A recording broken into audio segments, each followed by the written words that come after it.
In the quiet suburbs of upstate New York, nestled in the small town of Fairview just outside Rochester, life unfolded with a comforting rhythm. Tree-lined streets swooned past tidy homes, where American flags fluttered on porches and children's laughter echoed from backyard swing sets. In 1995, Fairview was the kind of place where neighbors waved over picket fences, where the local diner served the same blueberry pie every Sunday, where trust was as much a part of the landscape as the rolling hills beyond town. At the center of this community stood Sarah Thompson, a 38-year-old mother of two, whose warmth and energy seemed to touch every corner of Fairview. To those who knew her, Sarah was more than a neighbor or a friend. She was the heartbeat of her family, the kind of woman who made the world feel a little kinder, a little brighter. Sarah's days began before dawn, in the soft glow of her kitchen, where she'd prepare breakfast for her children, Emily and Jack. She'd whisk eggs for omelets, toast bread just the way they liked it, and pack their lunches with care peanut butter crackers for 12-year-old Emily and apple slice for 8-year-old Jack, each accompanied by a handwritten note tucked into their bags. "Have a great day. Love, Buck," she'd write for Jack, or "You've got this, Em," for Emily. After kissing them goodbye at the school bus stop, watching until the bus disappeared around the corner, Sarah would drive to the Fairview Community Shelter. There, she'd spend hours sorting donated clothes, organizing meal deliveries, or planning the next food drive. Her hands always busy, her smile always ready. Later, she'd head to Fairview General Hospital, where she worked as a nurse, tending to patients with a compassion that left them feeling cared for, not just treated. In the evenings, she'd be at the school, cheering at Emily's choir concerts or Jack's soccer games, or organizing bake sales for the PTA, her lemon bars disappearing faster than any other treat. To everyone watching, Sarah was tireless, selfless, the embodiment of the perfect mother, wife, and neighbor. Her family, the Thompsons, were Fairview's ideal. Sarah and her husband, Michael, a 40-year-old hospital administrator, lived in a cozy brick house with a wraparound porch, a golden retriever named Rusty curled up by the fireplace, and two children who were polite, bright, and loved. Neighbors envied their stability, their ease, the way they seemed to have cracked the code to the American dream. At block parties, Sarah would string fairy lights and hand out lemonade, while Michael flipped burgers at the grill, swapping stories with friends. To outsiders, they were untouchable, a couple whose life together looked like a snapshot from a better, simpler time.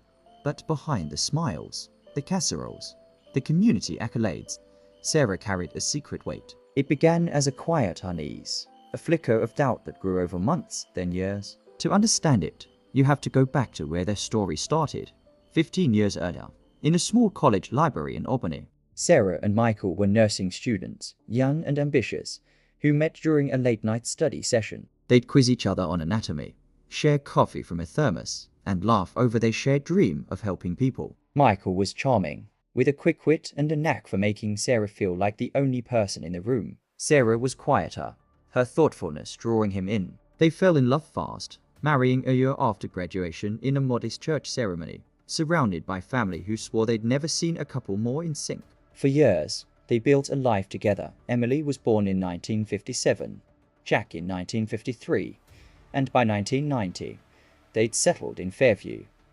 Their days filled with school runs, hospital shifts, and the small joys of raising a family. But around that time, something began to change. Michael, once open and warm, started to pull away. He'd stay late at the hospital, claiming extra shifts or urgent meetings, but his explanations were thin, his tone sharp when Sarah asked questions. She'd try to reach him, to understand what was wrong, but he'd brush her off. "It's just work," he'd say, his voice clipped, his eyes avoiding hers. Sarah couldn't shake the feeling that there was more he wasn't saying, that the man she'd married was slipping away, replaced by someone she barely recognized. At night, when the house was still, save for the steady tick of the grandfather clock in the hallway, Sarah turned to her diary. It was a worn, leather-bound book, a gift from her mother when Emily was born. Its pages once filled with happy memories, the kids' first steps, a funny joke Michael told at dinner. Now, it became her confidant, the only place she could unravel the tangle of her thoughts. Sitting at a small desk in the corner of their bedroom, under the faint light of a brass lamp, she'd write, her pen moving quickly across the page. "March 3, 1994, she wrote. "Michael's been gone 3 nights this week. He says it's work, but I called the hospital yesterday. They said he wasn't there. Where does he go? Why won't he tell me? I feel like I'm losing him, and I don't know why, as months passed.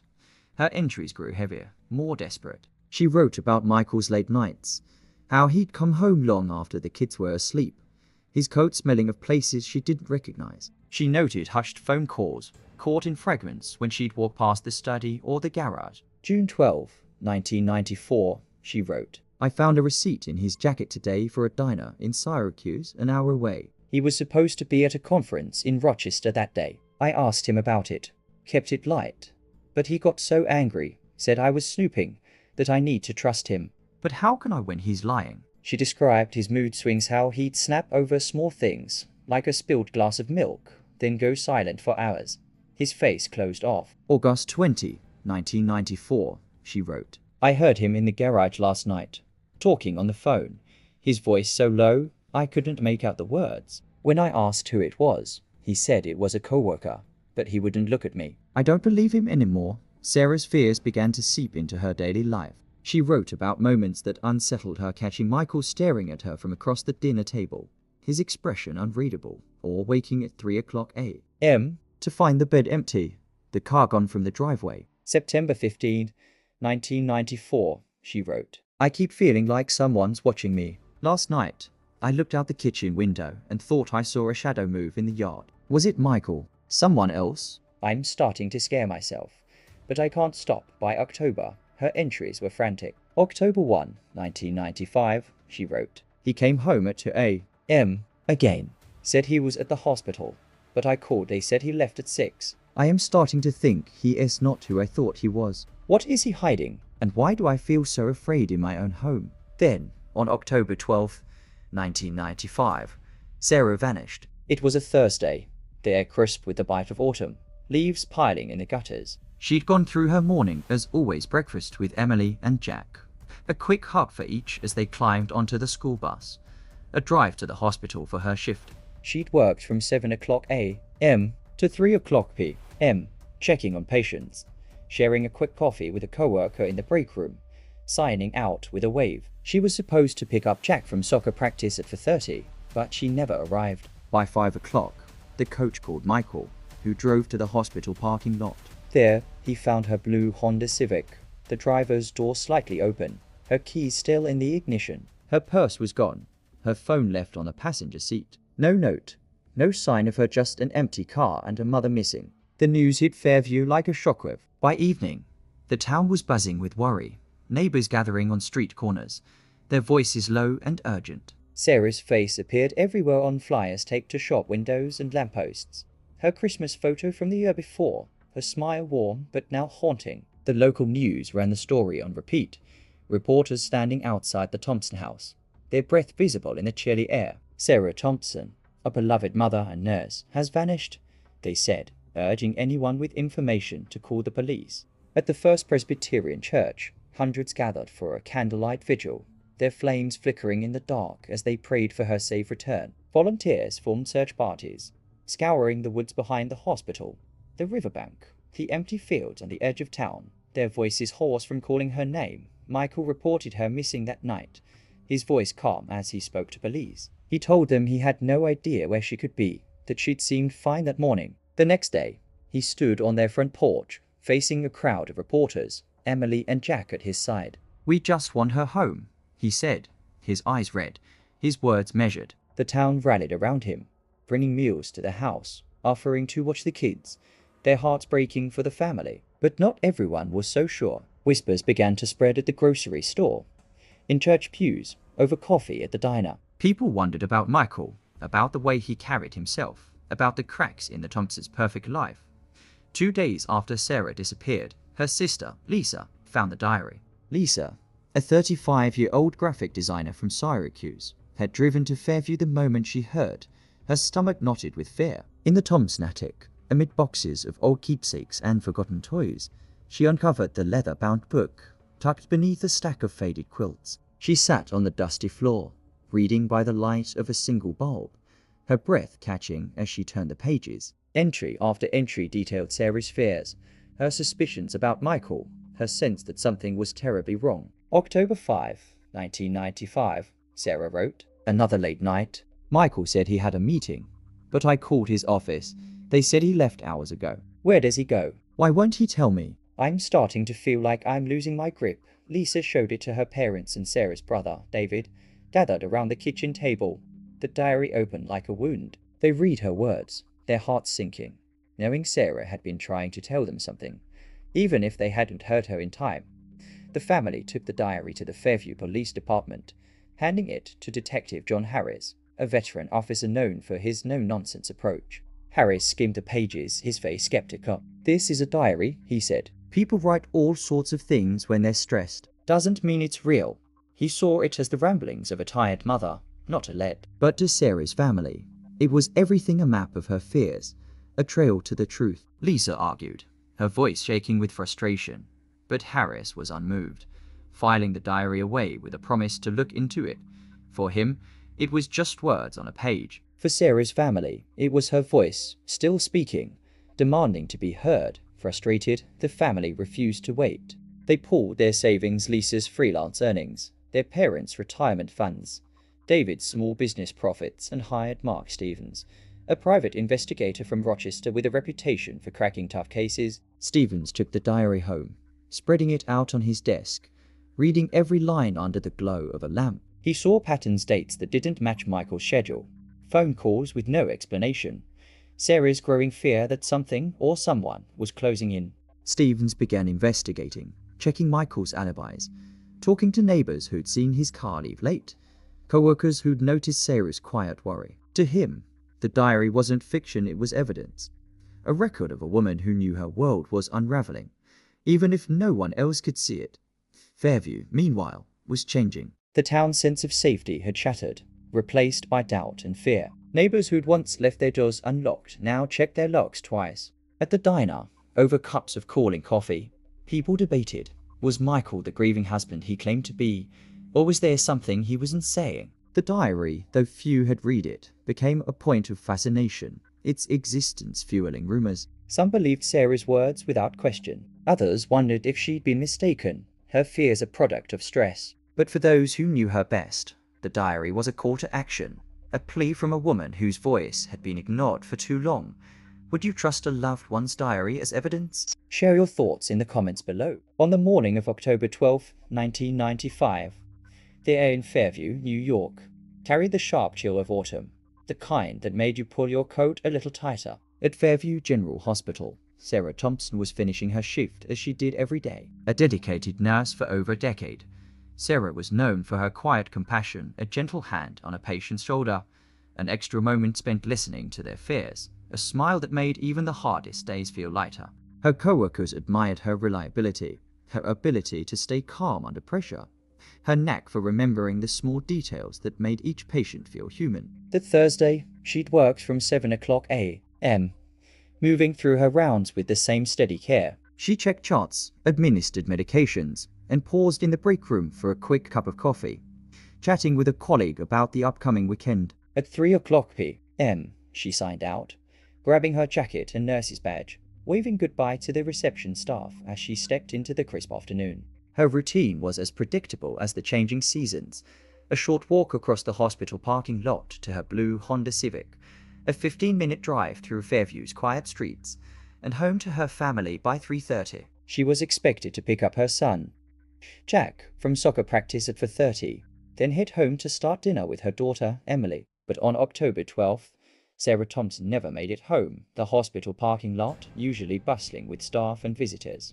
was quieter that afternoon, the day's rush slowing as the sun dipped lower. Sarah's car sat in its usual spot, near a row of maple trees whose leaves were turning scarlet. Somewhere between the hospital's glass doors and that parking lot, Sarah vanished. No one saw her leave. No one heard a sound. No one noticed anything out of the ordinary. Her absence wasn't felt until 4:30, when Jack's soccer coach, noticing the boy still waiting on the field, called Michael Thompson, Sarah's husband. Michael, a hospital administrator known for his polished demeanor, drove to the hospital, his mind racing. They searched empty lots, checked abandoned barns, walked the trails Sarah sometimes hiked with her kids. Their voices carried through the trees, calling her name Sarah, Sarah, until they grew hoarse, their boots heavy with mud. At night, they returned with nothing but exhaustion, their hope dimming but not gone. The First Presbyterian Church, where Sarah had organized countless fundraisers, opened its doors for vigils. Hundreds gathered, clutching candles, their flames trembling in the October wind, their prayers a quiet plea for answers. Pastors spoke of Sarah's kindness, her strength, urging the community to hold fast to faith. But beneath the prayers, a question lingered. How could someone like Sarah, so rooted, so loved, simply disappear? As days turned to weeks, the investigation faltered. The Fairview Police Department, led by Detective John Harris, chased every lead they could find. They interviewed Sarah's co-workers, who described her as focused that day, maybe a little distracted, but nothing unusual. They spoke to neighbors, who recalled seeing her wave from her porch that morning, her smile as bright as ever.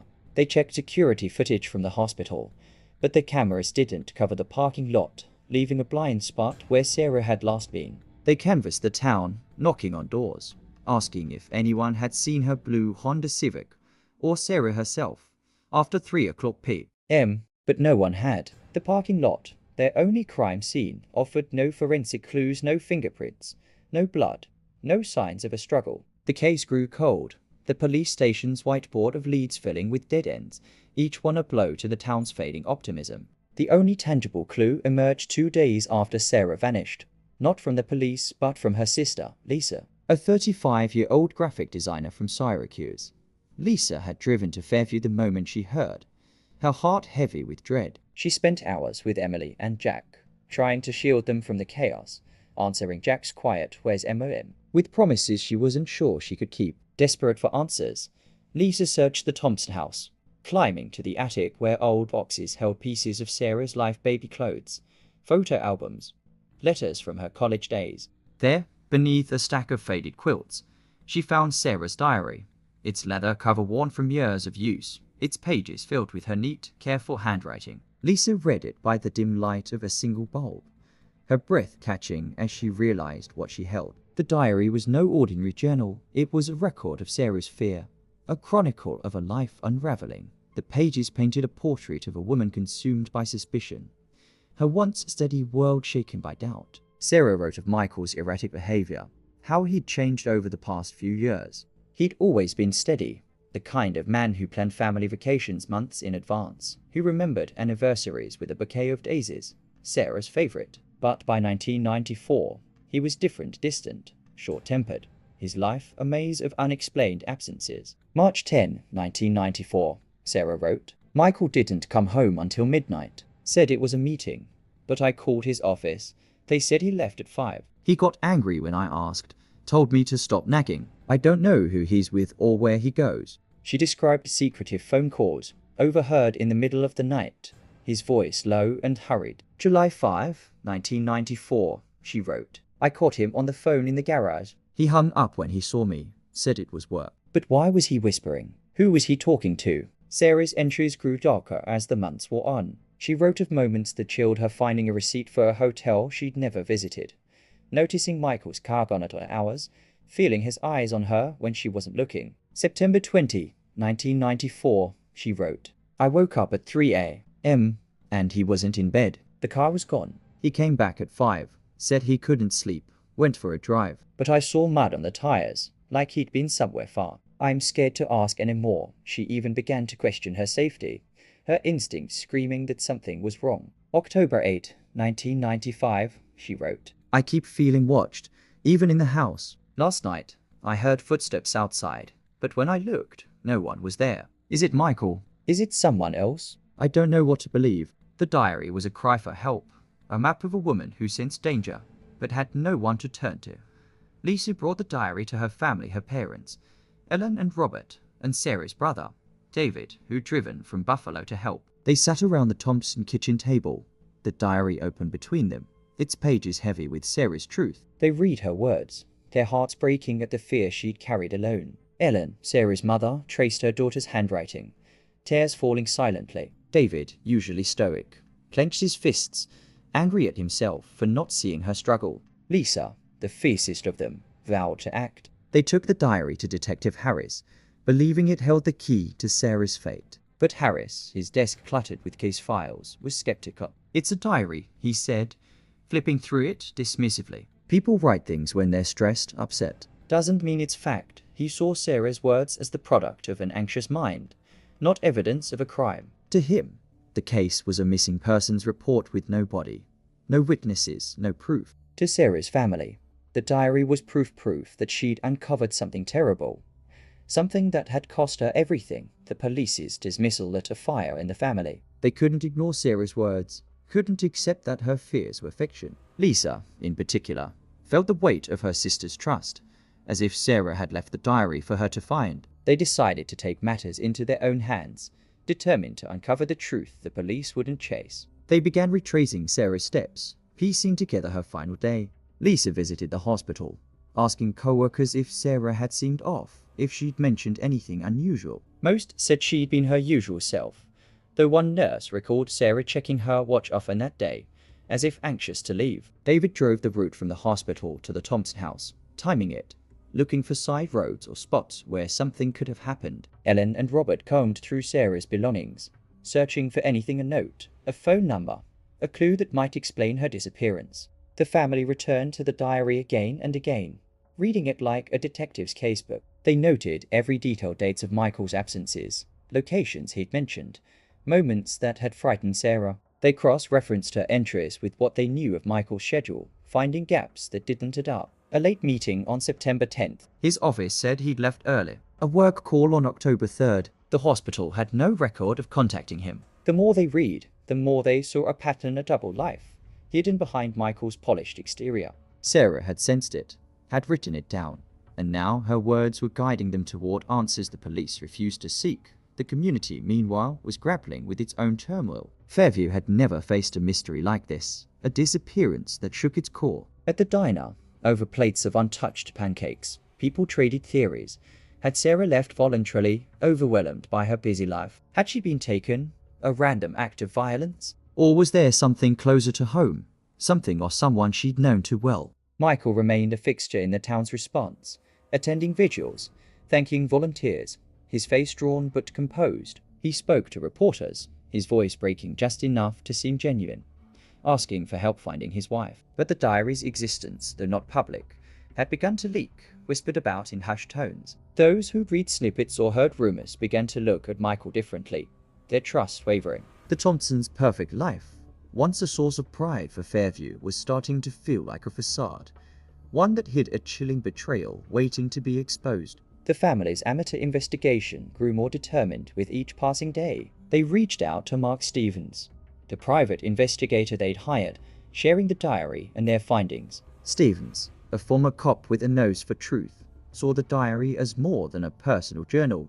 It was a roadmap, a record of a woman who'd seen the edges of a secret life. He began his own inquiries, starting with Michael's movements, his alibis, his behavior since Sarah vanished. The family, fueled by Sarah's words, refused to let her case fade into the background. They believed she'd uncovered something dangerous, something that had led to her disappearance, and they were ready to follow her trail, no matter where it led. As the days stretched into weeks, Sarah Thompson's disappearance hung over Fairview, New York, like a persistent fog, heavy and unyielding. The small town, once defined by its neighborly warmth and quiet routines, now felt fractured, its streets quieter, its conversations laced with unease. The Fairview Police Department, led by Detective John Harris, was under pressure to deliver answers, but their efforts were hamstrung by a lack of evidence. No witnesses had come forward, no security footage captured Sarah's final moments, and the hospital parking lot where her blue Honda Civic was found with keys in the ignition offered no forensic clues. The case file grew thick with notes, yet each lead fizzled out,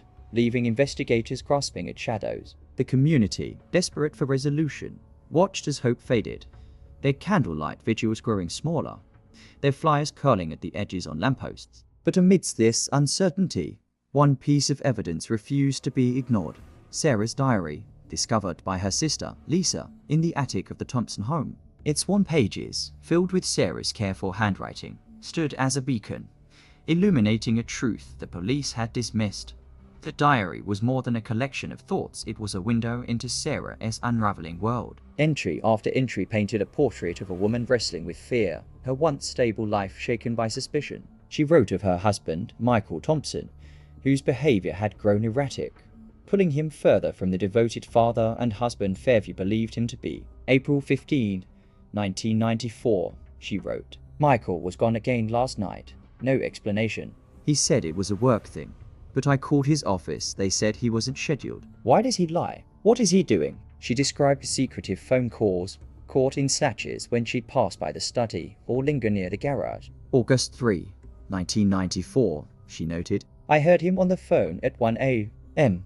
His voice low, urgent. He hung up when he saw me, said it was a colleague, but his hands were shaking. Who was he talking to? Sarah's words captured a growing emotional distance, a coldness that had crept into their marriage. September 25, 1994, she wrote. He barely speaks to me now. When I ask what's wrong, he snaps. Tells me I'm imagining things. But I'm not. Something's changed, and it scares me, these revelations, shared by Sarah's family with the private investigator, Mark Stevens, began to shift the investigation's focus. Michael Thompson, 40, had been a pillar of Fairview, a hospital administrator who coached Little League, shoveled neighbors' driveways, and spoke eloquently at community events. To the town, he was the grieving husband, standing on his porch with red-rimmed eyes, pleading for Sarah's return. But Sarah's diary told a different story, one that prompted Stevens and eventually the police to look closer. They began to question Michael's alibis,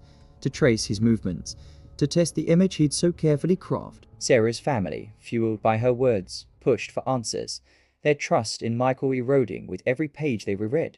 The investigation turned to Michael's life outside the Thompson home, starting with his financial records. Bank statements, pulled after weeks of legal wrangling, revealed transactions that didn't align with his claims. On days he told Sarah he was at the hospital, there were charges at gas stations in towns 50 miles away, at diners he'd never mentioned, at motels she'd never visited. A receipt from a hardware store in Syracuse, dated September 10, 1994, showed purchases of duct tape and heavy-duty trash bags, items that raised questions, though Michael insisted they were for home repairs. Another charge from a small jewelry store in Albany caught the family's attention. Sarah had written in her diary about a necklace she'd never received, wondering if it was meant for someone else. October 2, 1994, she wrote, I found a jewelry receipt in his car, but he said it was a mistake.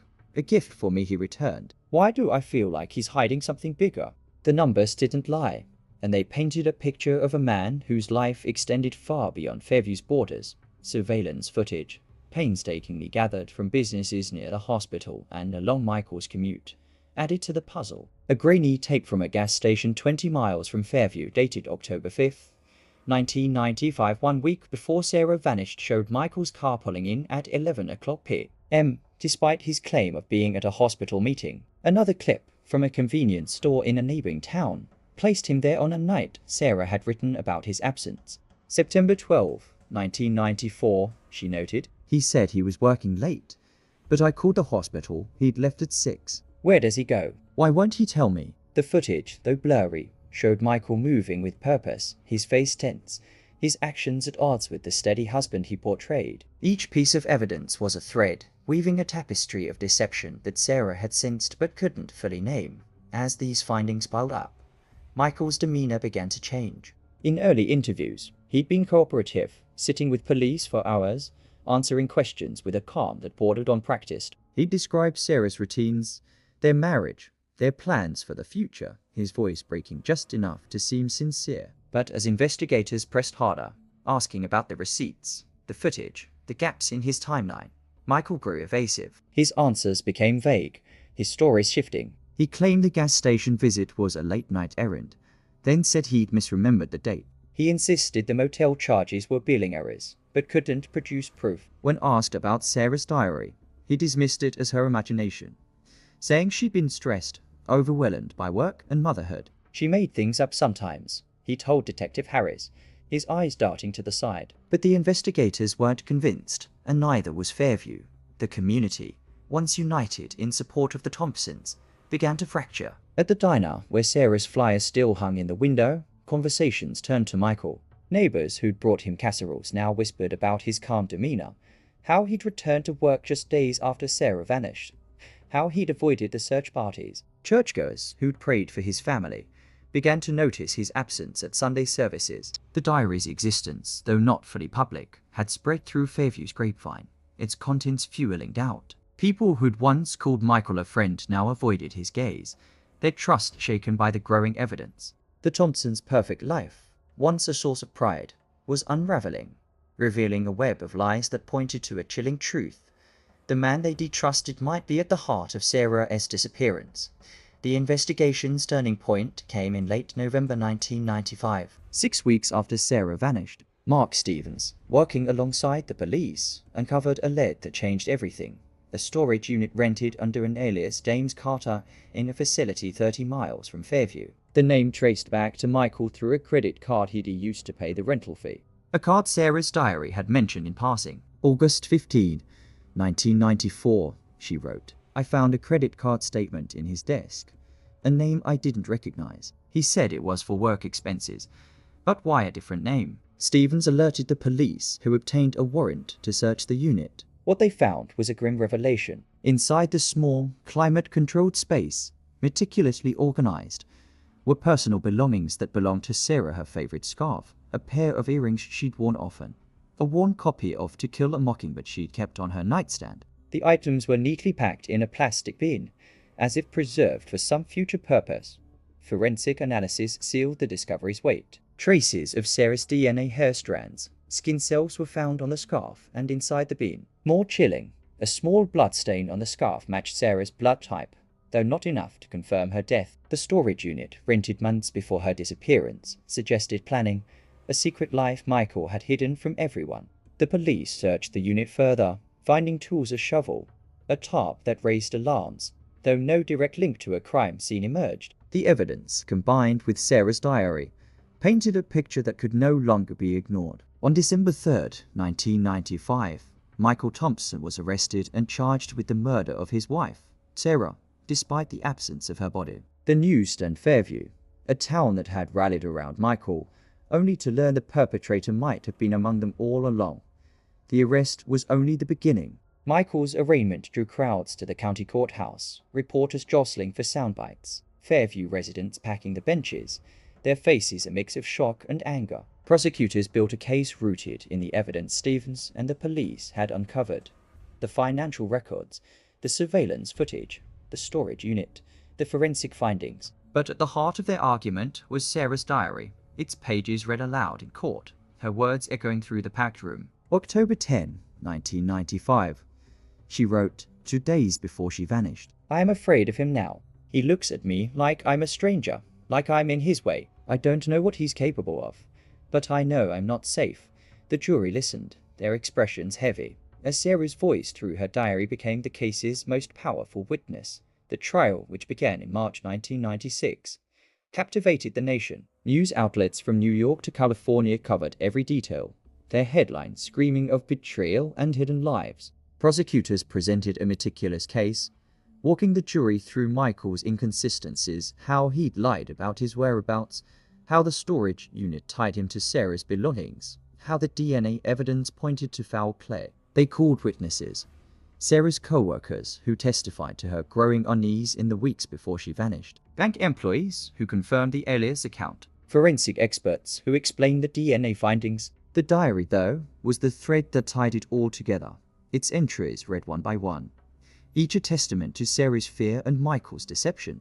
Michael's defense team fought back, arguing the case was circumstantial, built on assumptions rather than proof. They claimed Sarah's diary was a product of stress, not reality, suggesting she'd exaggerated Michael's behavior due to exhaustion or mental strain. They pointed to the lack of a body, the absence of a murder weapon, the inconclusive blood evidence. Michael took the stand, his voice steady, portraying himself as a grieving husband wrongly accused. I love Sarah, he said, his eyes scanning the jury. I would never hurt her. But his testimony faltered under cross-examination, his answers tripping over the evidence, his composure cracking when confronted with Sarah's words. The jury deliberated for 3 days, the courtroom silent as Fairview held its breath. On March 28, 1996, they returned with a verdict, guilty. Michael Thompson was convicted of first-degree murder, sentenced to life imprisonment without the possibility of parole. The courtroom erupted gasps from spectators. sobs from Sarah's family, who sat clutching each other in the front row. Lisa, her face streaked with tears, held the diary, its pages worn from months of study. Ellen and Robert, Sarah's parents, embraced, their grief tempered by a flicker of solace. The community, watching from outside, grappled with the truth. Neighbors who trusted Michael, who'd mourned with him, now faced the reality that the man they'd known had betrayed them all. Sarah's diary, once dismissed as the scribblings of a stressed woman, had become her voice from beyond, a testament to her courage, her clarity, her refusal to be silenced. For her family, the verdict was justice, but not closure. They'd lost Sarah, her laughter, her warmth, her place at the kitchen table. Yet they found strength in knowing her words had mattered, had brought truth to light, had ensured her story was heard. Fairview, forever changed, began to heal, its residents learning to live with the scars of a tragedy that had unfolded in their midst. In the spring of 1996, the county courthouse in Rochester, New York, became the epicenter of Fairview's grief and outrage. The trial of Michael Thompson, charged with the murder of his wife, Sarah, drew crowds that spilled onto the courthouse steps, their faces a mix of curiosity, anger, and sorrow. Inside, the courtroom was a sea of anticipation, every bench packed with journalists scribbling notes, community members whispering theories, and Sarah's family sitting in the front row, their hands clasped tightly. Lisa, Sarah's sister, clutched the worn leather diary, its pages now a sacred relic. Ellen and Robert, Sarah's parents, sat beside her, their eyes fixed on the floor, their hearts heavy with the weight of loss. David, Sarah's brother, stared straight ahead, his jaw set, as if willing justice to prevail. At the defense table, Michael Thompson sat motionless, his suit crisp, his expression carefully blank, a man whose life hung in the balance of the words about to be spoken. For Fairview, this was more than a trial, it was a reckoning, a moment to confront the truth about a man they'd trusted, a family they'd loved, the tragedy they'd never imagined. The prosecution, led by Assistant District Attorney Karen Wells, presented a case that was as meticulous as it was devastating. Over 2 weeks, they wove a narrative of deception and betrayal, built on the evidence uncovered in the months since Sarah's disappearance. They began with Sarah's diary, its entries read aloud in the hushed courtroom, each word a piercing reminder of her fear. October 8, 1995, Sarah wrote, "I keep feeling watched, even in my own home. Michael's different now, cold, like he's someone else. I am scared, but who can I tell?" The jury listened, their faces somber, as the prosecutor traced Sarah's growing suspicion of Michael's double life. They presented financial records, showing charges at motels and diners far from Fairview, places Michael claimed he'd never been. They showed surveillance footage, grainy but damning, placing him in towns on nights he'd lied about his whereabouts. September 12, 1994, Sarah had written, "He said he was at the hospital, but I called he'd left hours earlier. Where does he go? Why does he lie?" The diary entries, paired with the evidence, painted a picture of a man whose secrets had consumed his marriage. The forensic evidence was the prosecution's cornerstone. They called experts to testify about the storage unit rented under Michael's alias, James Carter, 30 miles from Fairview. Inside, investigators had found Sarah's belongings, a scarf she'd worn often, earrings she'd loved, a dog-eared book she'd read to her children. Traces of her DNA from hair and skin cells were found on the scarf, and a small bloodstain, though inconclusive, matched her blood type. The prosecutor argued these items weren't keepsakes but evidence of a crime, meticulously hidden by a man who thought he'd never be caught. But when confronted with the receipts, the footage, the storage unit, his stories unraveled. He'd claimed a motel charge was a billing error, but bank records proved otherwise. He'd said he was at work during a late-night gas station visit, but his office confirmed he'd left early. The prosecutor highlighted his shifting demeanor, cooperative at first, then evasive, his answers peppered with contradictions. They called witnesses, a hospital colleague who'd overheard Michael on a secretive phone call, a neighbor who'd seen his car leave at odd hours, Sarah's co-worker who'd noticed her anxiety in the weeks before she disappeared. Each testimony chipped away at Michael's facade, revealing a man who'd lived a life Sarah had only begun to uncover. The defense, led by attorney Richard Lang, fought to salvage Michael's image. They argued the case was built on circumstance, not proof, a house of cards that collapsed under scrutiny. Michael took the stand, his voice steady, his eyes meeting the jury's. "I loved Sarah," he said, I would never hurt her. She was everything to me, but under cross-examination, his composure faltered, his answers stumbling over the diary's accusations, the financial records, the storage unit's grim contents.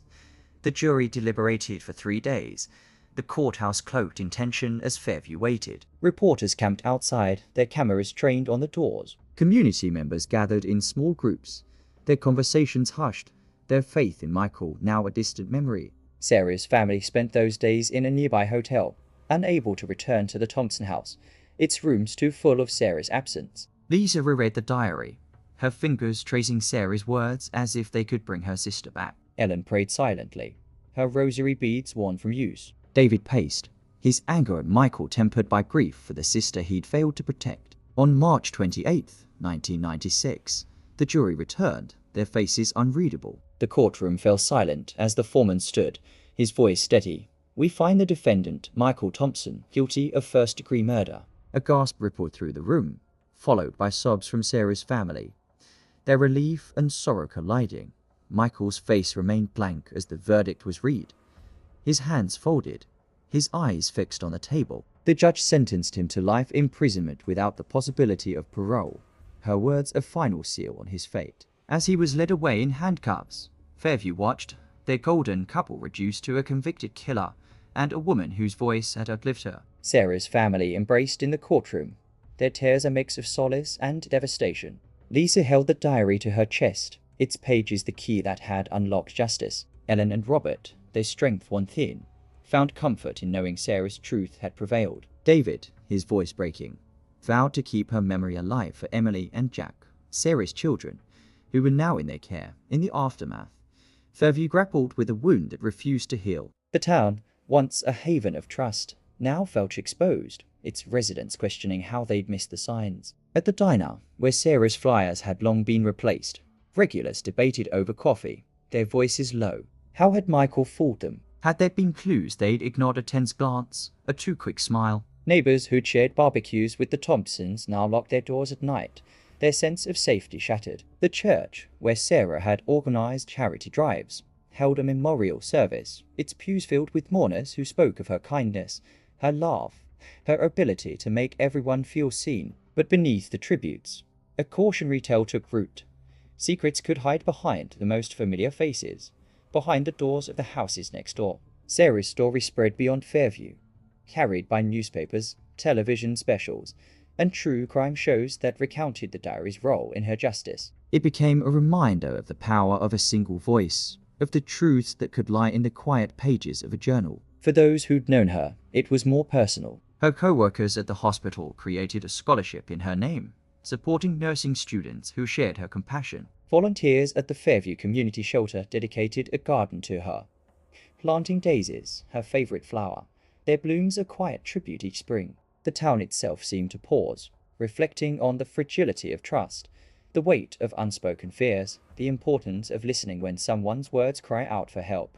Emily and Jack, now 15 and 11, carried their mother's memory like a torch. Raised by Lisa and their grandparents, they grew up hearing stories of Sarah's strength, how she'd sing lullabies to them, how she'd spend hours helping Emily with school projects or teaching Jack to kick a soccer ball. They read her diary, its pages a connection to the mother they'd lost, a reminder of her love and her courage. Emily, quiet but determined, began writing in her own journal, inspired by her mother's honesty. Jack, more reserved, kept a photo of Sarah on his nightstand, her smile a comfort on hard days. Together, they spoke of her often, ensuring her story wasn't just a tragedy, but a testament to the truth she'd fought to reveal. They visited her garden, sat in her church, walked the streets she'd loved, keeping her presence alive in Fairview's heart.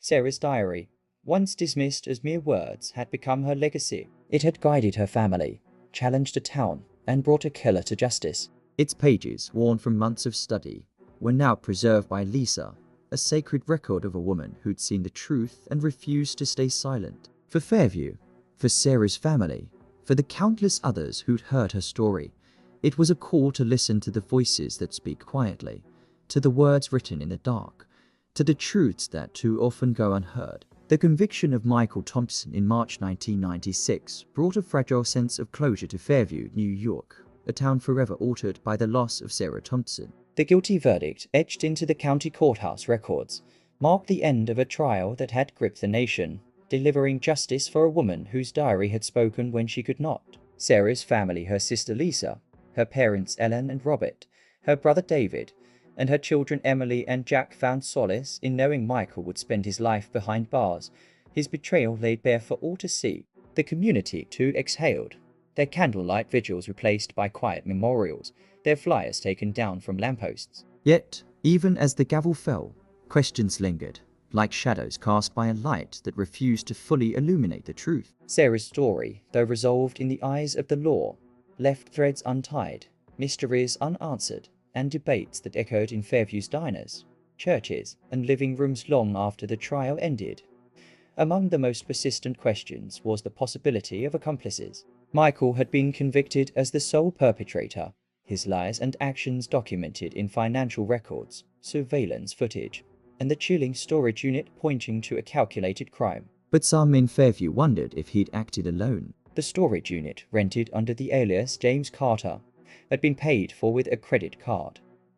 But its application included a phone number that traced to an unlisted line, one Michael claimed he'd never used. Investigators had dismissed it as a clerical error, but Sarah's diary hinted at interactions that raised eyebrows. July 20, 1994, she wrote, "Michael was on the phone again late. I heard him mention a name Tom, maybe. He sounded angry, said something about keeping it quiet. Who was he talking to?" The entry, vague but troubling, fueled speculation. Had someone helped Michael conceal evidence, move Sarah's belongings, or mislead the police? A neighbor recalled seeing an unfamiliar car parked near the Thompson house in the weeks before Sarah vanished, its driver obscured by tinted windows. The detail, reported but never pursued, became a point of contention, with some believing Michael had a confidant, someone who'd slipped through the investigation's cracks. Others questioned the thoroughness of the initial police response. When Sarah disappeared on October 12, 1995, the Fairview Police Department, led by Detective John Harris, had treated it as a missing persons case, assuming she'd left voluntarily or fallen victim to a random act. Sarah's diary, handed to them by her family just days later, was dismissed as the writings of a stressed mother, its warnings ignored for weeks. October 5, 1995, Sarah wrote, "I am afraid of him now.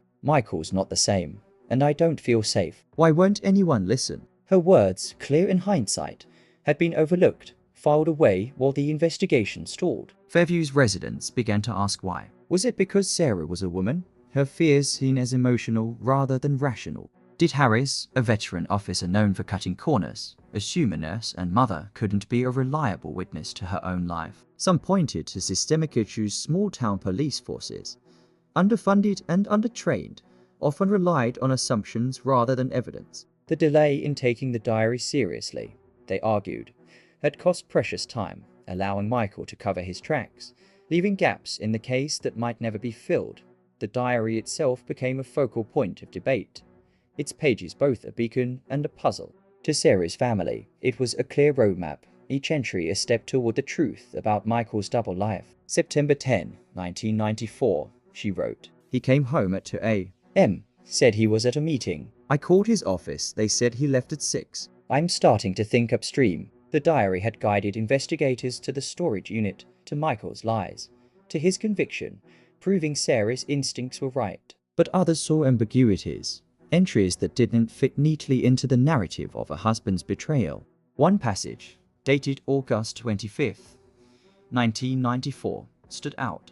"I saw a man outside the house last night, not Michael. He was standing by the streetlight, just watching. I told Michael, but he said I was imagining things. Was I?" The entry, never fully explained, sparked theories. Had Sarah sensed a threat beyond her husband, an external danger the investigation overlooked? Another entry from October 1st, 1995, mentioned a strange call to the house phone, a voice Sarah didn't recognize, asking for Michael but hanging up when she answered. Was it a wrong number, as Michael claimed, or a clue to a broader network? These ambiguities divided Fairview. Some saw the diary as gospel, others as a woman's fears magnified by stress, its gaps leaving room for doubt. The community, still reeling from the trial, grappled with a deeper realization. A tragedy of this magnitude had unfolded in their midst, unnoticed until it was too late. Fairview had prided itself on its closeness. Its neighbors who knew each other's birthdays, who gathered for block parties and church suppers. Yet, no one had seen the cracks in the Thompsons' marriage, the fear in Sarah's eyes, the lies behind Michael's smile. At the diner, where locals lingered over coffee, conversations turned inward. Had they missed signs? Sarah's co-workers recalled her quieter moments in her final weeks, how she'd check her watch often, as if counting down to something. A neighbor remembered Michael's car leaving late at night, assumed he was on call at the hospital. Another recalled Sarah's hesitance at a PTA meeting, her usual warmth subdued, but thought nothing of it. These moments, insignificant then, now felt like warnings, missed opportunities to intervene. The town asked itself, could more have been done? Could a kind word, a question, a moment of attention have changed the outcome? The guilt weighed heavy, a collective wound that Fairview carried into the years that followed. These unresolved threads wove themselves into theories that persisted long after Michael's conviction. Some believed an accomplice was still out there, living quietly in a nearby town, their role in Sarah's fate buried with Michael's silence. A few pointed to the storage unit's contents, Sarah's scarf, earrings, book as evidence of a second person's involvement, someone who'd helped move her belongings but left no trace. Others speculated about a motive beyond marital strife. Michael's financial records showed unexplained withdrawals, small but consistent, in the months before Sarah vanished. Were they payments to someone else? Hush money for a secret Sarah had uncovered? A handful of Fairview residents, fueled by true crime shows, wondered if Sarah's nursing job had exposed her to something dangerous, a patient with a grudge, a hospital cover-up, though no evidence supported this. The diary as mention of the man by the streetlight sparked wilder theories. A stalker, the hired hand, a figure from Michael's hidden life. Each theory, though unproven, kept Sarah's case alive, a puzzle that refused to be fully solved. The questions extended to the justice system itself. Sarah's family, while relieved by the verdict, couldn't shake their frustration with the initial investigation. Lisa, who'd found the diary, often spoke of the police's dismissal.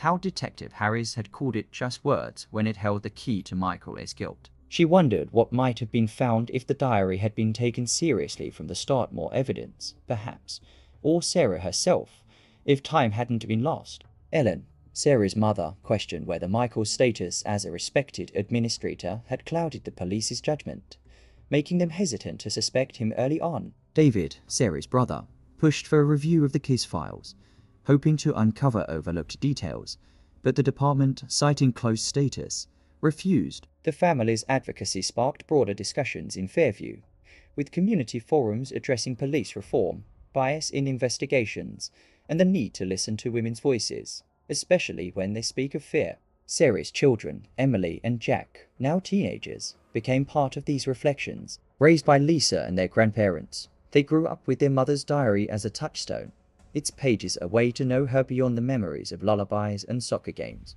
Emily, 15, began speaking at school events, sharing Sarah's story to urge others to trust their instincts, to speak up when something feels wrong. Jack, 11, quieter but resolute, helped tend the garden dedicated to Sarah at the Fairview Community Shelter, planting daisies each spring, a ritual that kept her close. Their involvement turned Sarah's story into a call to action, a reminder that unanswered questions weren't just mysteries, they were lessons, urging vigilance, empathy, and courage. Fairview itself changed in the years that followed. The town, once defined by unlocked doors and easy trust, grew more cautious, its residents more aware of the secrets that could hide behind familiar faces. The church, where Sarah had volunteered, hosted annual talks on domestic abuse, inviting survivors to share their stories, hoping to prevent another tragedy. The hospital, where Sarah had worked, implemented training on recognizing signs of distress in colleagues, a nod to the co-workers who'd missed her subtle changes. The diner, a hub of gossip, became a place of quieter reflection, where locals debated the case's lessons over coffee, their voices softer, their questions more introspective. Sarah's story, though painful, had reshaped Fairview, making it a town that listened more closely, that questioned more deeply, that refused to let another voice go unheard. These unresolved threads, accomplices, police oversights, diary ambiguities, missed signs continue to provoke discussion, not just in Fairview,